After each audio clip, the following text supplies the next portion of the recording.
మధ్యాహ్నం వరకు గుడిలో ఉండి ఆ తర్వాత మళ్ళీ నేను సాయంకాలంగా గుడికి వెళ్ళాను. ఈవినింగ్ మళ్ళీ భరతనాట్యం, దాని తర్వాత లింగోద్భవం ఉంటుంది. గుడిలో అలంకారం అంతా కూరగాయలతో చేశారు. వెళ్ళి స్వామి అమ్మవార్లను నేను దర్శనం చేసుకున్నాను. భరతనాట్యం మొదలైంది.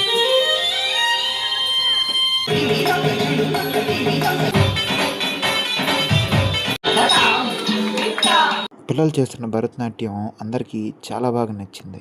దాదాపు 2:30 గంట అందరూ అక్కడే అలా కూర్చొని ఉండిపోయారు. మా అక్కలు చెల్లెలందరికీ నా హృదయపూర్వక శివరాత్రి శుభాకాంక్షలు.